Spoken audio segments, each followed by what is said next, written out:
My name is Harold Trinkunas. I'm the Deputy Director here at the Center. Welcome to our weekly research seminar.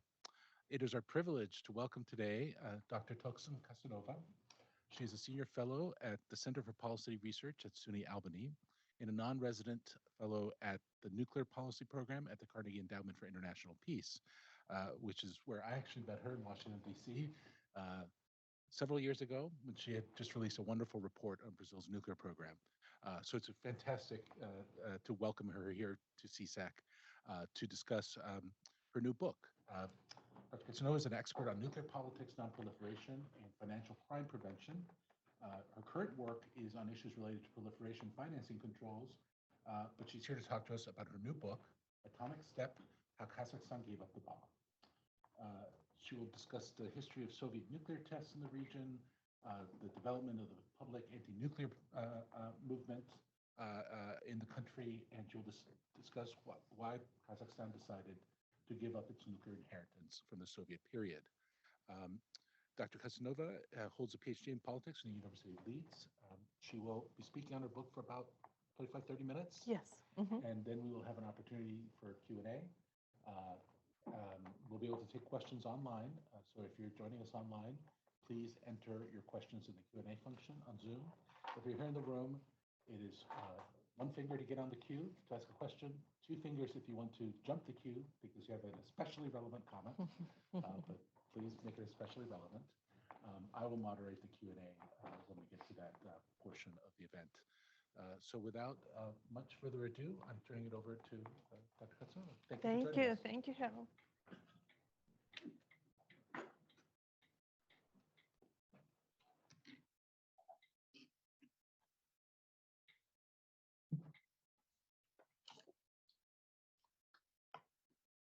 Thank you, Harold. As Harold mentioned, we actually met over our shared love for Latin America. And I'm just glad that the invitation came from you, Harold, to present on a different topic on the book. It's a real pleasure for me to present here at Stanford because it's Stanford University Press that believed in my book, supported me, published it. But also even before the book was published, when it was just an idea, several very important scholars from Stanford really encouraged me. And I want to acknowledge Professor David Holloway, who wrote the classic Stalin and the Bomb 30 years ago. And that book still remains, I think, the encyclopedia on the Soviet program. And I also had very fruitful discussions with Professor Scott Sagan. And so I have very warm feelings towards Stanford. And I'm just grateful that when it was still an idea, a dream, I received a lot of encouragement from within this very building. Why did I decide to write this book? Only a handful of countries had ever anything to do with nuclear weapons, and Kazakhstan is one of them. And initially, I was a newly minted PhD student, very into theories and foreign policy models. I was a fan of Scott Sagan's Article 3 models in search of a bomb. So I approached it as this new PhD, and I wanted to write about decision making and nuclear policy and what happened in Kazakhstan after the Soviet collapse. But gradually, as I started traveling to the Semipalatinsk region and working with the archives there, I understood that I just couldn't omit the Soviet period, that I had to write the story of the people of Kazakhstan, how they suffered from Soviet nuclear tests, and how that story really played a very important part in the decisions that Kazakhstan was taking after the Soviet collapse. And that's how the book grew into this larger work that covers 70 years, starting from the 40s, the period of nuclear tests, the anti-nuclear movement, and then it moves into the post-Soviet collapse history of Kazakhstan's decision-making on nuclear issues. And throughout it all, it took me 15 years to write my book. So don't get discouraged if it takes you forever to work on whatever you're working on. Throughout that period, I had deeply personal reasons that sustained me. One of the reasons and motivations for me to pursue this was because my father's family lived in Semipalatinsk. It's a major city close to the former Soviet nuclear testing site. And so as a child, I would go to Semipalatinsk, and I had that affinity for the region. And also my father, he was the founder and the first director of Kazakhstan's Institute for Strategic Studies. And that meant that in the early 90s, when Kazakhstan was dealing with all sorts of challenges, not only the nuclear dilemma, but many other things, he and his colleagues were providing analytical support for the Kazakh leadership when they were making decisions on what to do with the nuclear inheritance. And of course, I was very young when nuclear decisions were taken, but it's a little bit by osmosis when you are exposed to those conversations about state building, nation building, but also specifically on nuclear diplomacy. I kind of felt that it was my personal responsibility as a nuclear scholar, um, as a native of Kazakhstan, but also as a daughter to pursue this project. And let me first talk about a little bit about the first half of my book that is devoted to the period of Soviet nuclear tests. And I've been working on these issues since the beginning of my PhD, which was 20 years ago. And I've been a scholar of nuclear politics for now 2 decades, and I live in DC, and I'm constantly exposed to discussions on nuclear issues, and I thought I understood it. I thought I understood the impact of nuclear weapons programs. I thought I understood everything to do with nuclear tests, but it's really different when you finally see it um, in real life. And for me, that moment happened not even when I started traveling to the city of Semey or to the conferences in the capital of Kazakhstan, and not even when I went to Kurchatov, the formerly closed city town which housed Soviet scientists. No, for me, that moment came only when I found myself on a helicopter above the testing side. We were a group of Kazakh, American, and Russian participants of an oral history project, and it really hit me because it's one thing to intellectually understand that the size of the testing site is equivalent to a medium-sized country. It's really another thing when you see the the, the magnitude, and also when you see the difference between the untouched Kazakh steppe and the polygon, which still bears the marks of the military activity that was taking place there. So, Kazakhstan's nuclear story starts in the 40s when the Soviet Union was rushing to catch up with the United States, and they needed somewhere to start testing a nuclear bomb that they were developing.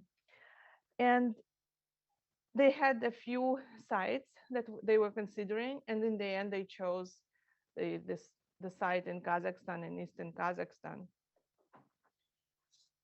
And it was really quite painful for me as a Kazakh to read the Soviet period documents, which described, in which the descriptions were available on how the Soviet military was thinking about the site. And basically, it was all very technocratic: geography, geology, access to sand and water, um, correct distance to the transportation hub so that they can bring people and equipment, but also not too much, not too close to major transport hubs because there was worry about espionage. And then they always refer to it as uninhabited, and and obviously there was no discussion about the potential negative impact of radiation on the locals. And the references were always barren steppe and as something empty, unlivable, and that's not how people from Kazakhstan see that region. First of all, it just, in general, Kazakhs have deep affinity for the land. Um, But this region especially, it has an even greater value because for some reason, I don't know why, but that region produced Kazakhstan's most famous writers, poets, um, luminaries, those who were very, you know, enlightened or pushed for education.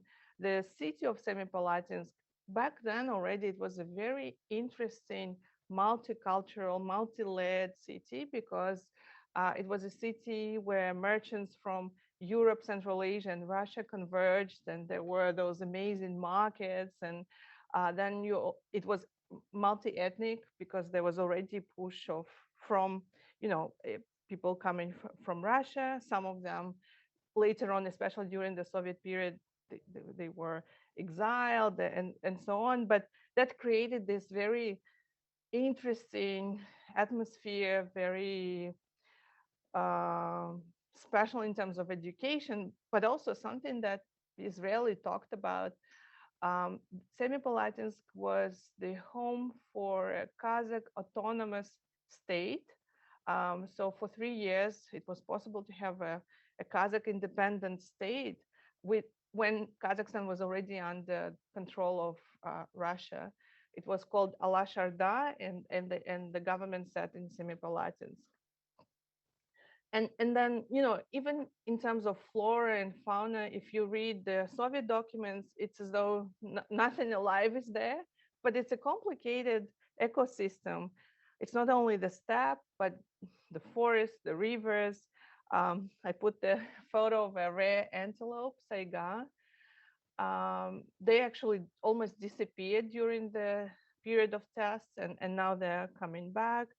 I also put a photo of one of the most famous writers who's considered to be the father of Kazakh literature, Abai, who lived just a few kilometers from where the Soviets would later start exploding nuclear weapons.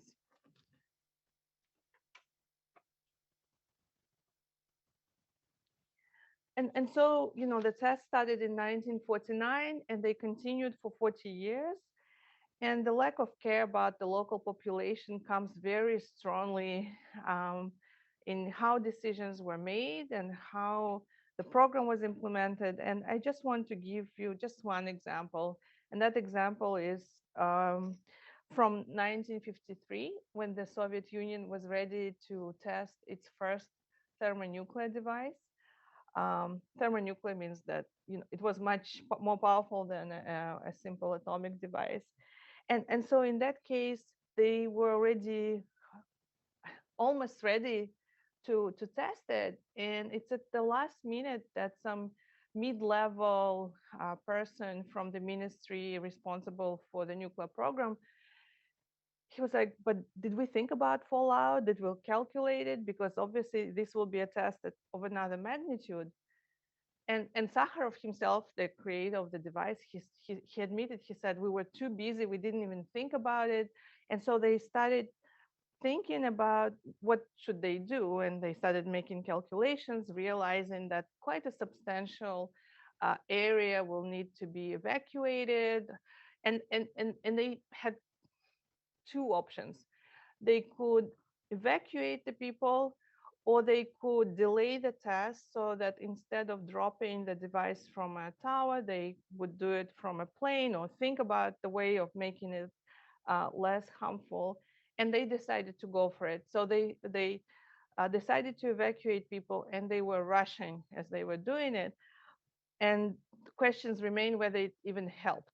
But I just want you to imagine, if you are these people, if you live in your rural settlement, you have lots of livestock that you're looking after, and then suddenly military shows up in your village and without explaining anything tells you to pack up not only your family but your livestock, and tells you that you need to evacuate, and they don't tell you when you will come back or whether you will even come back. And so this is how one of the soldiers who helped with evacuation, he describes a scene of confusion. Why? Where? Neither the soldiers nor the shocked locals knew. Panic reigned in the steppe. Bewildered people waited for something terrible to happen. And so they evacuated the people, and I think it was the numbers were thousands of people, 300,000 of livestock. So you can imagine it's quite a large operation. Um, but as I said, later on when experts were interviewed from the medical facility that was looking after the radiation situation in the area, they would say we don't even know whether we evacuated them in the right direction, but also they were returned quite quickly. And so they came back, and they had dead pets and like chickens that were with fur half burnt, and with water wells uh, destroyed, and so on. And of course, there was some, with nuclear tests, especially the more powerful ones, there was immediate impact, but also long-term exposure, because it's not only if a person was outside and whatever they collected, but also the the the animals, they would eat that grass, and then people would eat the meat and drink the milk, and so it was just a continuous exposure to ionizing radiation. There was some monitoring of the impact, but it wasn't comprehensive, and it wasn't for the purpose of treating people. So whatever medical expeditions took place, that the ones that were controlled by Moscow, this data wasn't shared with local healthcare authorities. In fact, local doctors were prohibited from providing honest diagnosis. So for example, if somebody died from stomach cancer, the record would show stomach disease. And the health impact was visible. People started dying from cancer, blood diseases. They were even losing swallowing reflex. And until I started working on this, I didn't realize how important swallowing reflex was, because that's our defensive mechanism not to choke. But also so many stillbirths, and many children, if they were born alive, some would have Down syndrome, some would have missing limbs, or extra fingers, for example. And I just want to give you just 10 seconds to read through one of the many testimonies that are available from that period.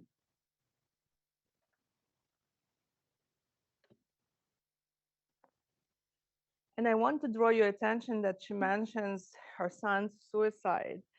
That was actually one of the darkest sides of that story. Kazakhs didn't even have a word in Kazakh language for suicide, because it was so unusual. And initially, when I interviewed the locals, they said initially, when people started dying by suicide, we didn't bury them at the regular cemetery because it was against Islamic traditions. But there were so many of them that we decided, no, we will bury them at the regular cemetery. And he said, and we started calling it polygon disease. I also want to say that whenever there was discussion about health impact, um, the Soviet narrative was very dismissive. There was always this undertone of inferior people in everything. The Soviet military, for example, would claim that Kazakhs were getting sick because of poor diet, that they didn't consume enough vitamins, that their hygiene was poor, and that radioactive contamination didn't have anything to do it. And here I just want to make a side note that when I started looking at other nuclear testing programs, it's amazing how it's almost the same language used by others. And so for a long time, it seemed as though nothing could be done, that there was no recourse, complete secrecy, everything was controlled. People were getting sick, dying, and committing suicides. But by late 1980s, a confluence of factors at different levels, at the level of the Soviet Union, at the level of Kazakhstan itself, and on the ground in Semipalatinsk, they just kind of combined together to create a perfect storm. So what was happening? At the Soviet level, there was a new leader, Mikhail Gorbachev, in the Soviet Union. A few leaders were dying one after another. They were older, more conservative. But Gorbachev was different. And he allowed, uh, under him, it was allowed to have some political freedoms. And importantly, the monopoly of the Communist Party was eliminated. Other public movements, including environmental, were now allowed. And what was happening in Kazakhstan, it's that it was the moment of resurrection of national identity, because during the Soviet period quite there was severe suppression of anything Kazakh, even pieces of literature or theater, anything that was too Kazakh was not welcome. And so in the 80s, you have this comeback within Kazakhstan of people looking back at their own culture and history, and pushing for more of national identity. But you can have all these macro factors, and then it's one something like last drop that causes the entire system to collapse. And in this case, it was an underground nuclear test that took place on February 12th of 1989. And what happened there, it was just a regular underground test. And it's very common that during underground nuclear tests, some radioactive gases would vent and then they dissipate. uh, but in this case, because it was already an atmosphere of less discipline and more glasnost and people speaking out more, when the devices in the nearby military town, which hosted Soviet heavy bombers, when the devices there um, picked up on high levels of radiation, the military commander from that town, and here I'm making a distinction, it's not the town where the nuclear testing people lived, but it's another one, also military. He didn't hide this information. So when he was asked by the local governor, the local Kazakh governor of the region, he confirmed that there was contamination. And so that information also was made available to another person, a famous Kazakh writer, Olja Suleimanov, who was also a member of the Soviet parliament.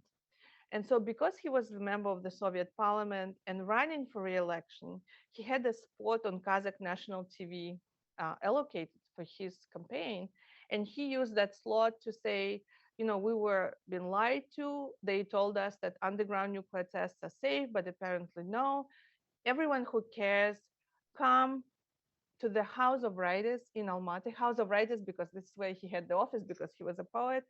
And let's rally against nuclear tests.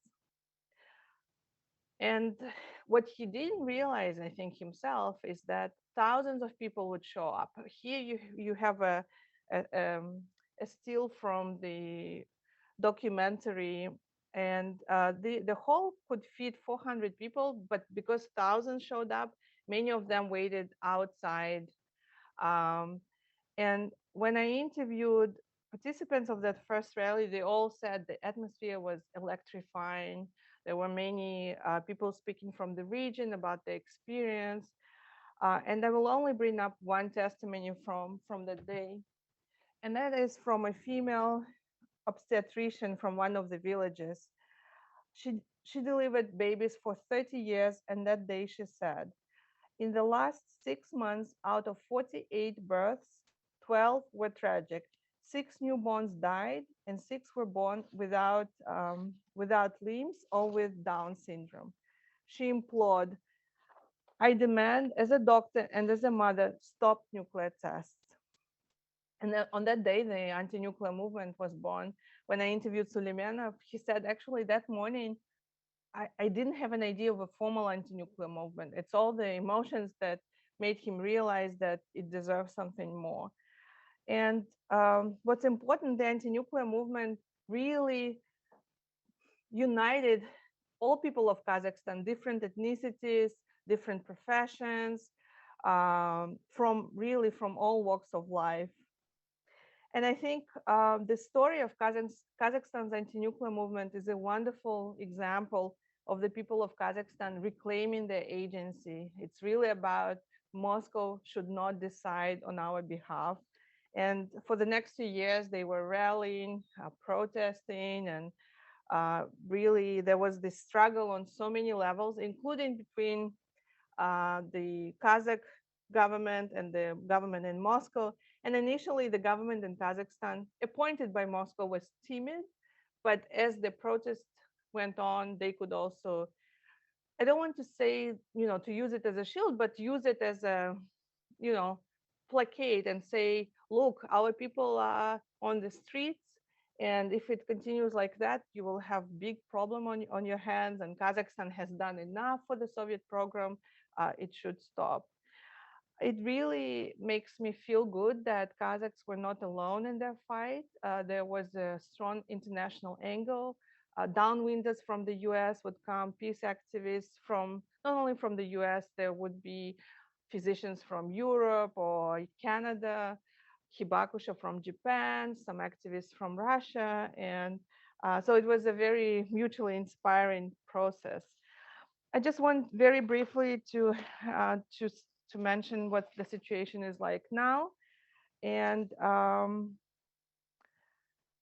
and I'm not a doctor, obviously not a radiologist. And so I just want to bring data from the Kazakh Institute for Radiation Medicine and Ecology, and they basically confirmed that the next generations of those who were continuously exposed, that they have higher cancer, higher mortality rates. And I just want to add my personal observations because I go to the villages quite regularly, and there are two things that are obvious to me as a non-doctor. First, it's very hard to meet any old people. And second, I, I I regularly meet children, which makes it the fourth generation who have visible health issues. Um, I just want to give you an example of one of such trips. This family initially had 6 daughters. One died at the age of 6. And the older one here at the age of 6, she had facial bone cancer. Thanks God, she, after 2 years of chemotherapy and treatment, she is free of cancer, but she has other health issues. The younger girl, if you look closely, she is missing 4 fingers from her left hand. And so that's what I find most tragic and what makes me angry whenever I go and sit somewhere like, I don't know, New York, where diplomats in suits talking about nuclear deterrence or nuclear weapons programs as though it's something abstract, because it really isn't. I want only briefly tell you about the second part of my book, which deals with the inheritance, and Kazakhstan inherited a lot. And usually the emphasis is more on the weapons. And I want again to add nuance. Kazakhstan didn't have access to command and control, so it couldn't launch the weapons, it couldn't prevent them being launched. But importantly, weapons were on Kazakhstan's sovereign territory, so their fate could not be decided without Kazakhstan. What I find more important is that Kazakhstan fully controlled nuclear material and nuclear facilities. And for those of you who study nuclear politics, you know that nuclear material is the most important component in the nuclear weapons program. And so if for some reason Kazakhstan decided to keep all of that, it would be in a good position for a starter latent nuclear capability. Kazakhstan felt very vulnerable in the early 90s. Bordering two nuclear powers. In Russia already, there were nationalist politicians who would be saying the northern part of Kazakhstan shouldn't belong to Kazakhstan. The Kazakhstan inherited some border disputes from the Soviet period with China. Thankfully, all the disputes have now been resolved. Everything is demarcated, but that's the early 90s. That's the situation of Kazakhstan back then. So for all the negotiations about what to do with nuclear inheritance, Kazakhstan really pushed for security guarantees. In Russian, the word guarantees and assurances is the same. In English, there is a difference between guarantees and assurances. So what Kazakhstan was pushing for was more guarantees. What it got is more assurances. Um, and I mentioned in a couple of documents that, obviously the Budapest Memorandum is now, I don't know what it's worth. I just want to mention that it was hugely important to Kazakhstan. But earlier, there was also some language on security assurances in the US Kazakhstan Charter on Democratic Partnership. And just very briefly, I think what worked for Kazakhstan and for the international community is that you had Kazakhstan with its needs, and you had the international community that wanted Kazakhstan to become a non-nuclear, and it was able to offer what Kazakhstan needed the most. And so for Kazakhstan, I think quite not immediately, but early on, there was realization that Kazakhstan does not need a nuclear program, but the government wanted to get something in return, and security assurances was fundamental importance. And as I've mentioned, they received them. But also there were more practical factors. So Kazakhstan of the early 90s, and I think because I was young, I don't remember it as such a difficult moment in our history, but it was. There was nothing in the stores. It was complete economic, social crisis. But at the same time, Kazakhstan had all those natural resources in its ground, but it could only develop them if it had foreign direct investment, technology, if it had access to international markets. And so they understood that if if Kazakhstan would be trying to push its way into a nuclear club, it wouldn't get anything of what it needed. And at the same time, the international community was ready to offer all of that to Kazakhstan.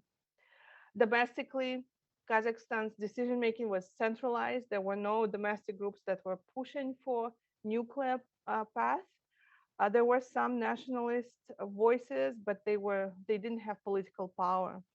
But I think what's most important is that even though in Kazakhstan, the analysts saw the NPT as unfair, as dividing the world into haves and have-nots, they still accepted that it was an international norm and that Kazakhstan did not want to be the one to push against the norms. And I think it's just so important that there was this very strong normative factor. And so by December 93, Kazakhstan voted yes and joined the NPT as a non-nuclear weapon state.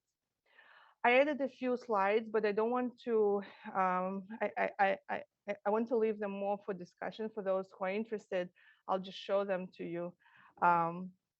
It's on the practical side of denuclearization. And, when there is this assumption that those weapons were by default Russia's, I would very strongly disagree with that sentiment because the legal status was not decided until March of 1994. Until then, the status was unclear. And once it was decided that they should be moved to Russia, the actual denuclearization started, weapons were removed. And then just to give you some idea of how things worked, for example, missile silos, the first stage was done only by Russian military to meet the requirements of START. But the second stage was where Kazakhstan and the US worked together. Because basically what Russian military did, they just blew up the silos up, to, I forget, I think it's 1.5 meters. But it was just like lying like this around, and somebody had to finish it. And it was Kazakhs and Americans working together doing it. There were very interesting projects on removing nuclear material, securing nuclear material. There is a chapter in my book on Project Sapphire, which I think reads like it can be turned into a Hollywood movie, so I highly recommend. There were projects on removing spent fuel from the fast breeder reactor. And then, of course, a lot of work was done at the former testing site because a lot of material was left there and it was vulnerable. And so this work continued for more than a decade, and some of it is still continuing up to today. I want to leave on a hopeful note. I just, I just came back from Kazakhstan, and I went to various places, including the areas near the former testing site, and there are many powerful, raw emotions about the tragedy of Soviet nuclear tests and the legacy. Um, but I think, it's really now, it's something that we cannot change anymore about our past. Um, but I, I, I just really want to see it not as only a tragic story, and that's why I want to end on this note. Um, Now the former testing site is used for something that is peaceful and good for international security. For example, as infrastructure that is very suitable to conduct um, tests to make sure the verification system for the comprehensive test ban treaty works well. And and finally, I just want to conclude with where we are today, with all the anxiety about nuclear risks and nuclear war. And over the last 7 months, I have been asked repeatedly whether Kazakhstan and Ukraine made the right choice, whether there are regrets in Kazakhstan. And my answer for both countries is that they absolutely made the right decision. For Kazakhstan, it truly didn't make any technical or political sense to try and keep nuclear weapons. As I mentioned, there was no access to command and control. Ethnic Kazakhs didn't even serve in Soviet strategic nuclear forces. Um, but it's about sovereignty and statehood. I think that was the better investment into really surviving as a state, um, than if Kazakhstan would, for some reason, try and become a nuclear a nuclear state.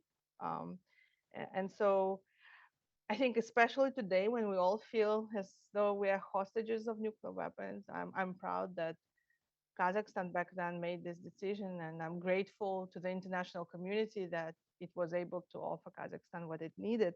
So I'll stop here.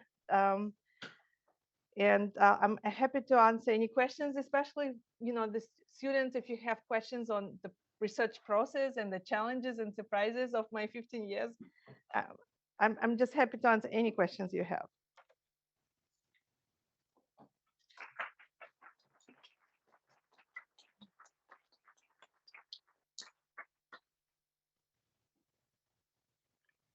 Great. So we'll take questions now. So just remember, one finger to get on the queue, two fingers to jump the queue. We'll take, by tradition, a couple of questions from CSAC fellows. So see Julie and Rhiannon, and then I have Catherine and okay, I see some more hands. So let's go with Julie first. Thank you so much. Thank you so much. My name is Julie George. I'm a CSAC pre-doc fellow. I really appreciated your insightful presentation. I learned a lot. One of the questions that I have from your talk is, could you tell us a little bit more about your interviews with the military officials? I learned a lot from those who were victims of the nuclear testing issues and the health effects. Was there any sense of regret or disappointment from the military officials who assisted in these types of evacuations? Thank you. Thank you. Shall we take a One by few? one. No, let's just go One by Julie, thank you. Um, so in my conversations with Russian former Soviet military, they would not never express regret. They would focus more on how successful cooperation was after the collapse, work at the polygon. Um, they would also express more of a pride in the Soviet program. But I know not from them telling me, I know more from my American interviewees, the military ones, they would mention, sometimes in passing, but it was very telling.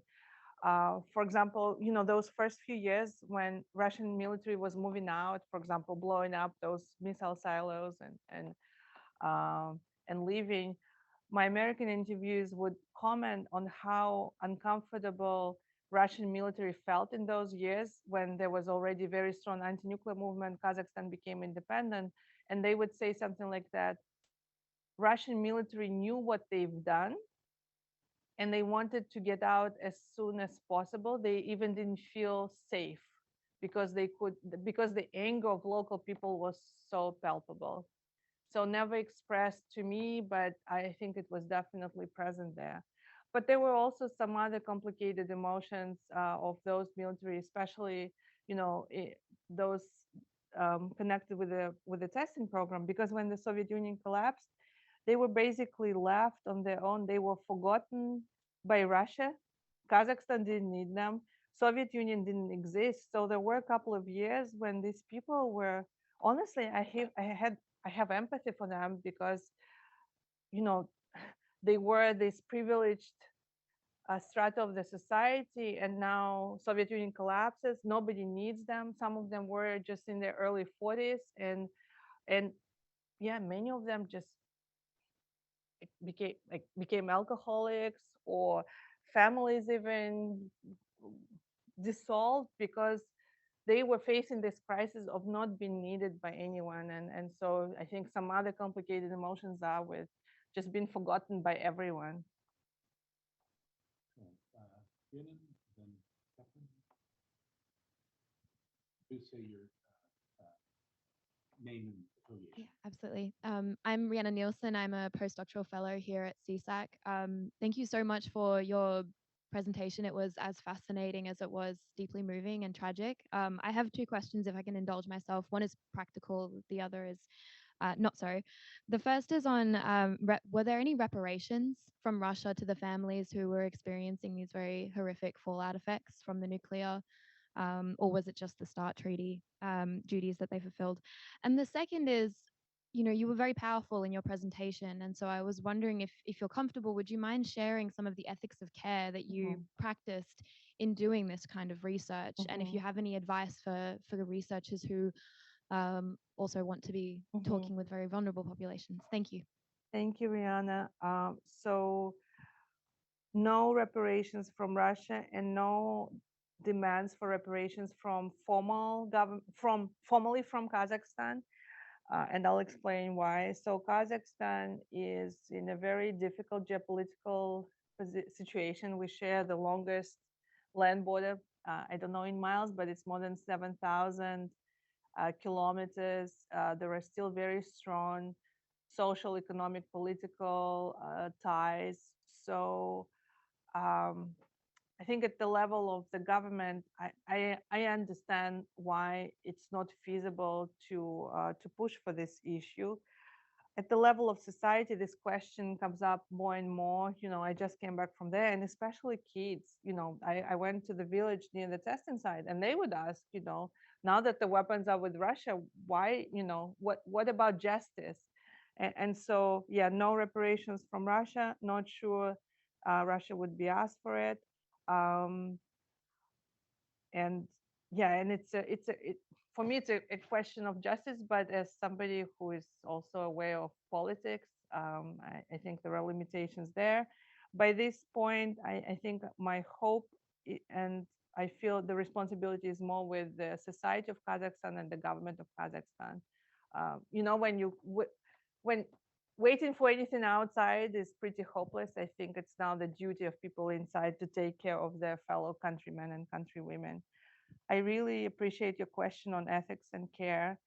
I'm not obviously an anthropologist, or I haven't been trained in all of this. I'm an IR person. And so for me, it was more intuitive, and it actually presented a challenge. Until I couldn't delay it any longer, I couldn't go to the villages. I would meet the survivors of nuclear tests at big conferences where they would present publicly, but I felt reluctant for two reasons: because people there are tired, because researchers come or mass media comes, but nothing changes for them. They talk with hurt that, for example, they would have scientists from abroad coming, collecting their teeth or blood, and then they never hear from them again. And so I I felt that they're tired, and that I I didn't want to be one more person kind of bothering them.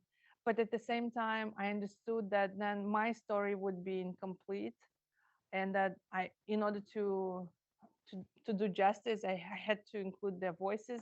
Then, of course, the next question is, um, what's your responsibility?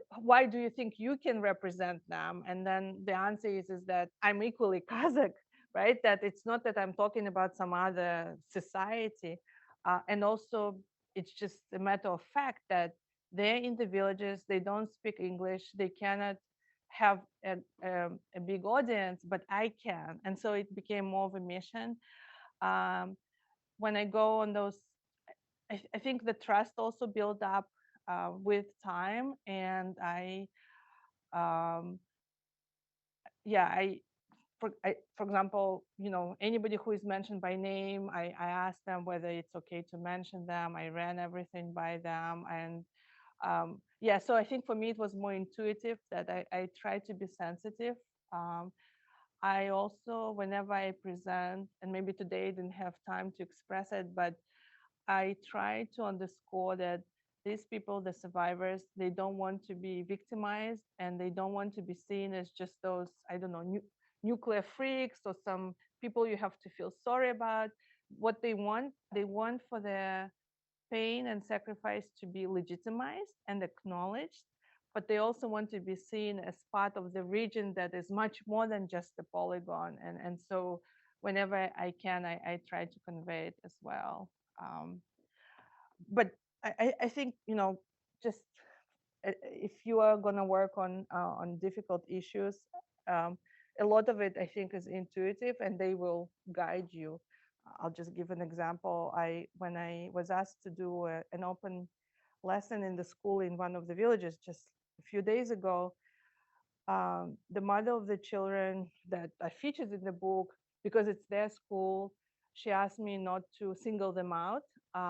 And of course, I felt just so sad that because she used the Kazakh expression that means otherwise it's shameful for us.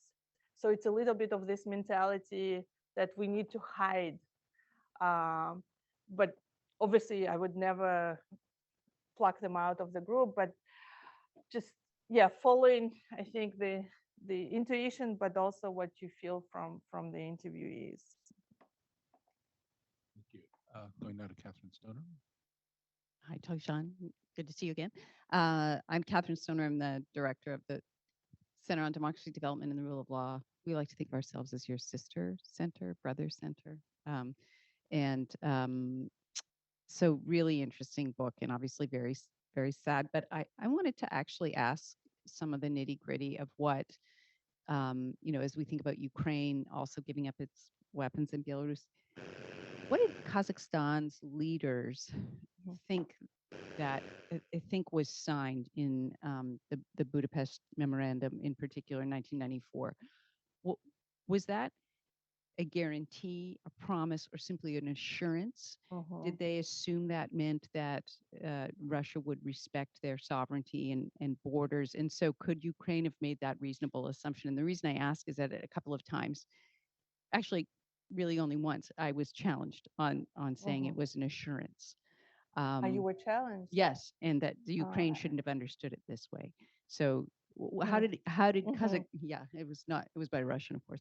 How did Kazakhstan understand that? So I'll just start chronologically. For Kazakhstan, one of the main Russia-related assurances came from the fact that they became part of the collective defense mechanism, the Tashkent collective. Yeah, so yeah, no, so that was the first one. That was very important. And then from the US, whatever they, because they agreed on the language beforehand, so they agreed on the specific language that would be coming from the US in November of 1993. And only then, in December of 1993, the parliament voted yes. Obviously, parliament wasn't independent, so it was coming from the top, but they were seeing those, they would call them guarantees. And as I've mentioned, in Russian, there is no difference. And Budapest Memorandum 100% was seen as a very strong commitment.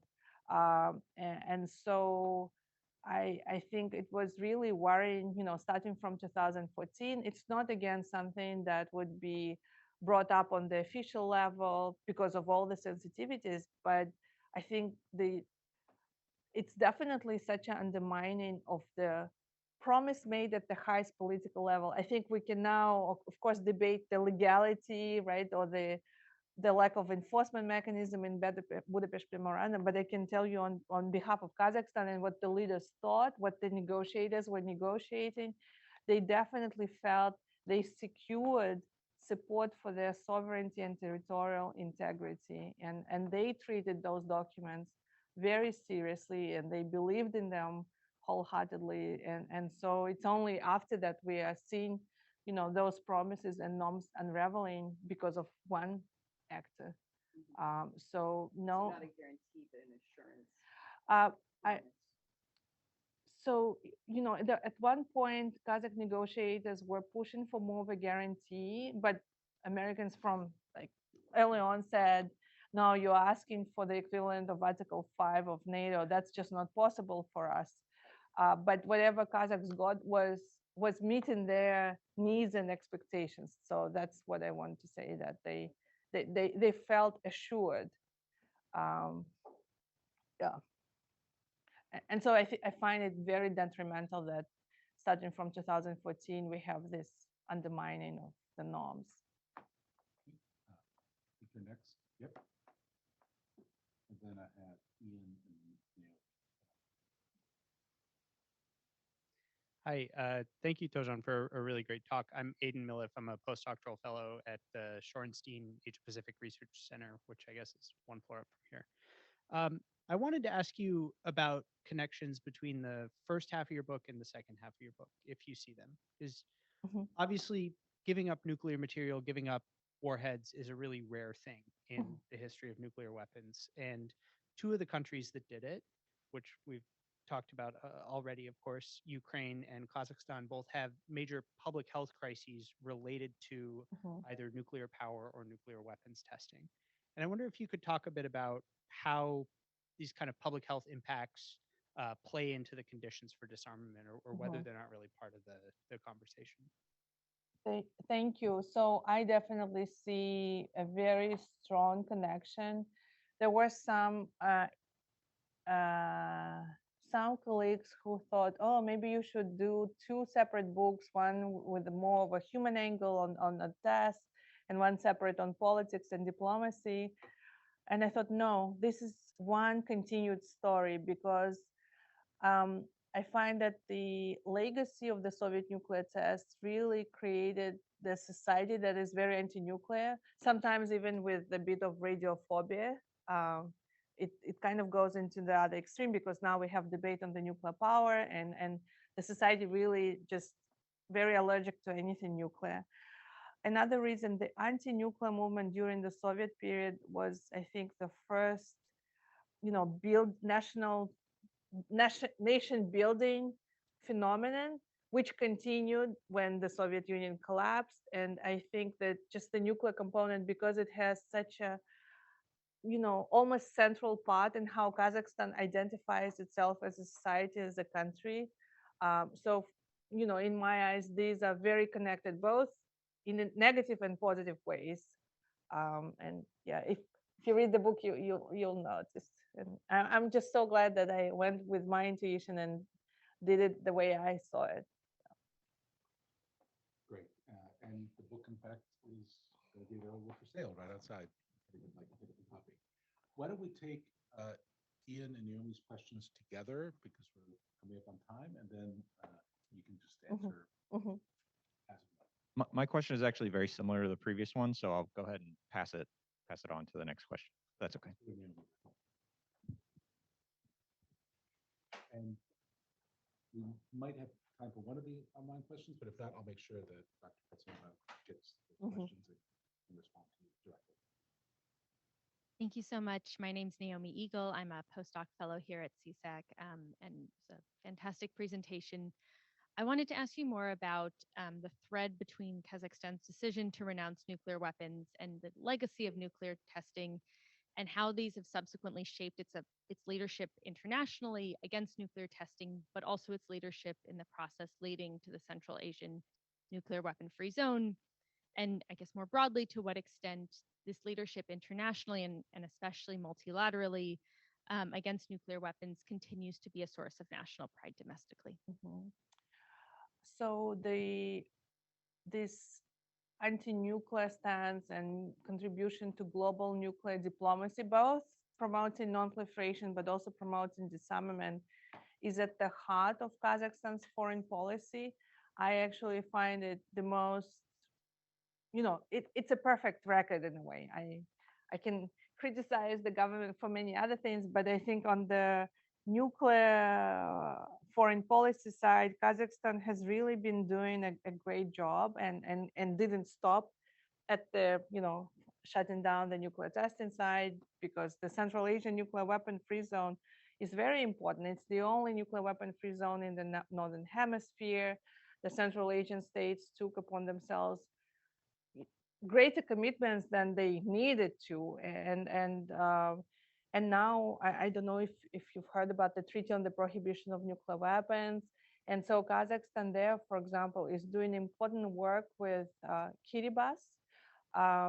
They are working on articles of this new treaty that are specific to assistance for victims of nuclear tests and use and rehabilitation of land. And so they're providing working papers they're active in the intercessional work. And so yes, this nuclear component is a huge part of the foreign policy. The only thing is, for 30 years, it was a little bit too personalized for my taste. It was all around the president, but it's actually more than, it's really a firm part of the foreign policy, and it's something that is stable and continuous. I think where Kazakhstan is lacking is more on the domestic front. I think what we need more is the connection between the foreign policy and domestic policy, because really, I would say the foreign policy establishment is doing a great job, and now we just need to look internally and help the survivors in a better, more adequate way. Well, thank you so much, and we are at time. I will pass along the online questions, although some of them are quite similar to the ones that we just asked. Please join me in thanking Dr. Kassenova for a fantastic talk. Thank you for being here.